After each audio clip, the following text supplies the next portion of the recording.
Chapter 2. Blackbeard's Treasure.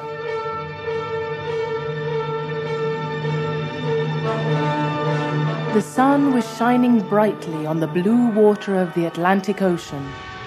A beautiful big ship with large white sails and the English flag was sailing towards the Bermuda Triangle. The ship's name was the Queen Anne, and it was going to the Bermuda Triangle to trade gold. The captain of the ship was in his cabin, writing in his logbook.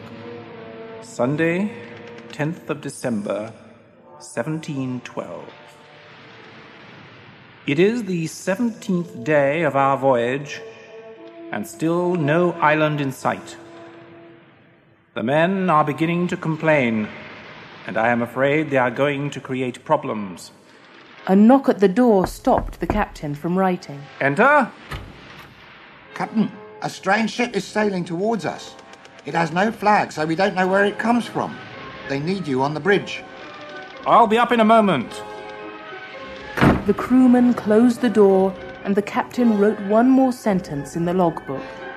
Our luck may have just changed. The strange ship was half a mile from the Queen Anne. It looked old and abandoned. The captain brought his telescope up to his eye. Sail close to it, and we'll see if anyone is on board. One of the crewmen flashed a light 3 times quickly, waited 1 second, then flashed it 2 more times.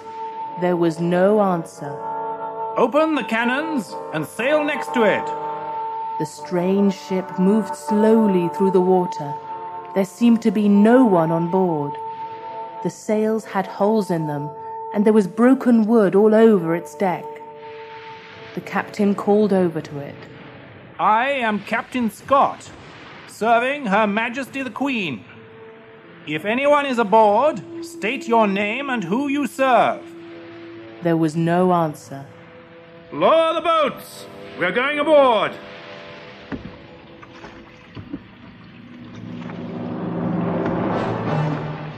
Captain Scott and 12 of his men rowed 2 small boats from the Queen Anne to the empty ship. A rope ladder was hanging down from the ship's side. The captain and his men used it to climb on board. There was no one on board. The captain and his men looked around the ship, but they found nothing. There was no one at the wheel, but the ship somehow continued sailing. I've never seen anything like it, Captain. Neither have I, and I don't like it.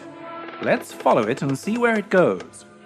They were ready to leave when one of the men saw a chest at the side of the ship under some old fishing nets. They took off the nets and broke the old black lock. Inside they saw beautiful shining diamonds, pearls and gold. The men were stunned into silence. The captain looked at one of the gold coins. It had the picture of King Edward VI on it. This coin is over 100 years old. It is not even in use anymore. What shall we do with it, Captain? I don't see why we should leave it here when there is no one on board. Close it, and we'll take it with us. When all the men were looking at the treasure, something like a black shadow came to the top of the stairs, going down to the cabins below. It stayed back in the darkness of the stairs until the men moved the chest to their boats. No one could see it, but the shadow was really a ghost that looked like a pirate. He wore a long blue coat and had a shining silver sword at his side. He had a red scarf around his head and a long, thick black beard. He followed the men to their boat and sat on top of the chest. No one could see him, but it was Blackbeard, and the treasure was his to watch.